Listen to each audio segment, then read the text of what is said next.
Now, Jake Paul and Sean Strickland had a heated back-to-back on Twitter today. Let's go ahead and read the comments.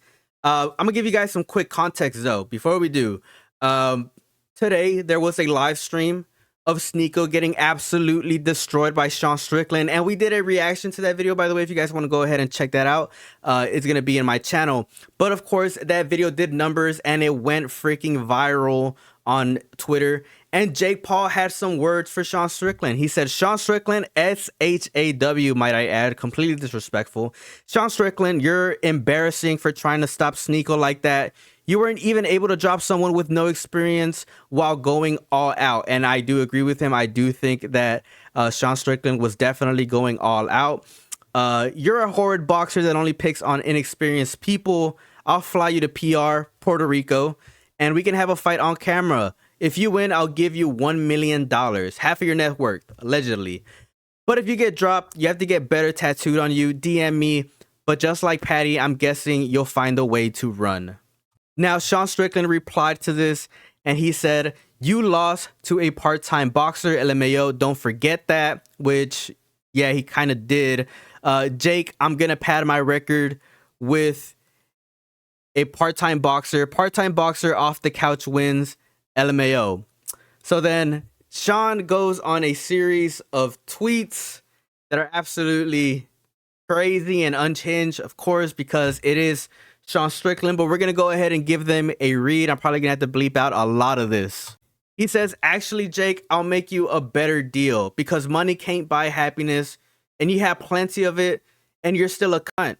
No cameras, me and you in the desert. That would buy my happiness. No Instagram, no likes, no games, just you. That's what I want. Real talk, jokes aside, Jake Paul is an utter fucking joke. You box small, retired, old MMA fighters, and you sell sugar water to kids, which is, I mean, facts, right? If it were legal, I'd take your life with a smile on my face. Is there any place on this earth I can take this man's life and walk? Now, Sean Strickland literally just tweeted this a couple minutes ago, and we're going to go ahead and give it a read. And this is pretty direct. He says, I want to conclude this. I want you all to understand the phenomenon that is Jake. You're a professional troll. You fight retired small MMA fighters because you're a troll. But the worst part of it all is that you're a cancer. You inspire people to accomplish nothing, to be nothing. You inspire people to be trolls because you were successful at it. Jake Paul, you might be rich, but you're not a man. You're a byproduct of society that has fallen. Your trolls will rally around you and be inspired to be like you. But understand one thing. You and your troll army are not my equals. Enjoy your virtual world with the understanding that you're a cancer on this country. Money will never buy you dignity. Enjoy. And if we go over to Jake Paul's Instagram, he says, I hate bullies. I was bullied then, and I was the bully sometimes in my YouTuber days, but now all my energy is focused on boxing bullies, boxing bullies, and helping the youth. But when I see someone like Strickland constantly bullying people, it's time to bully back. Then he says, are you watching Jake Paul spar for free on a stream? Yes or no? Jake Paul reposts that. And then he says, thanks for admitting that I would make easy work of you in the boxing ring and ducking the offer just like Patty. Now I will let you continue your meltdown. Now, this isn't the first time that we've seen Sean Strickland go after Jake Paul. A year ago, Sean Strickland had this to say, Jake Paul, I'm going to fight a part-time boxer to show I can box. I lost. Okay, let's get Nate. He's old, a little brain dead, 2 weight classes lower than me, and made his career with grappling. Everyone, see, told you Paul is good. Clown show continues. I'm just jealous. Like, honestly, right now, Sean Strickland would absolutely destroy Jake Paul. I mean, Sean Strickland, he literally spars each and every single day. He has reps. Not to say that Jake Paul doesn't, but Jake Paul has not gotten to a level in his boxing career to where he can legitimately say that he's fought top level competition. Sean Strickland has definitely had some world-class fighters that he's performed very well against. Now, I honestly do believe that Sean Strickland would wipe the floor with Jake Paul, and that reason is reason enough to see this go down. I would love to see this go down. What? This would be absolutely amazing.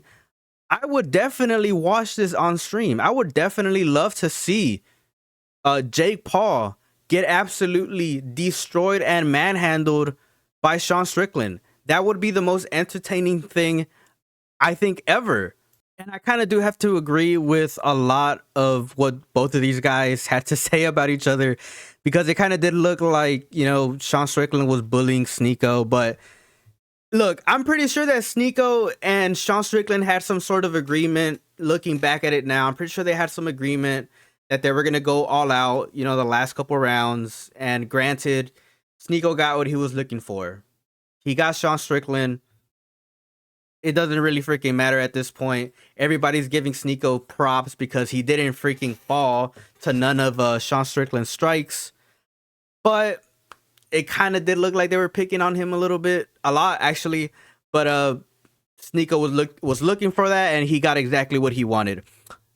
But Sean Strickland makes a really good freaking point. And that's the fact that, you know, Jake Paul doesn't really fight real fighters, right? He fights a lot of retired MMA dudes that aren't going to say no to a couple milli just to face him.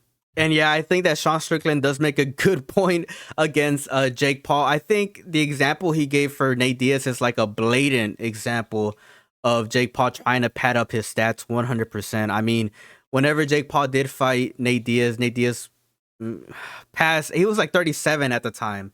And yeah, you know, Nate Diaz was never a super high level striker by any means. The reason why Nate Diaz was so successful in the UFC was because, yeah, he was a grappler. He was a submission artist. At some point, he held the record for the most submissions in the UFC. I think it was like 11 or 10 or something like that.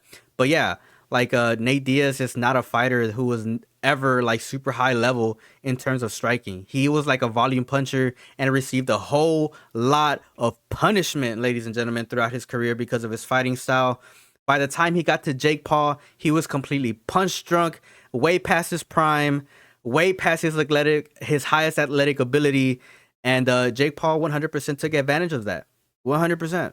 I think that's like the most blatant example. And yeah, Sean Strickland is 100% correct. Whenever Jake Paul did try to fight a real boxer like Tommy Fury, he got beat. He literally got beat. But anywho, ladies and gentlemen, I would definitely love to see this hard sparring match go down on live. It would be definitely interesting. And I know that I would definitely cover the video about it. We would probably even react to it live. So if that fight ever goes down, make sure you guys subscribe to this channel, because we're definitely going to be live streaming that and reacting to it. Let me know your thoughts down in the comment section below about this entire situation. I'm out. Have a good one.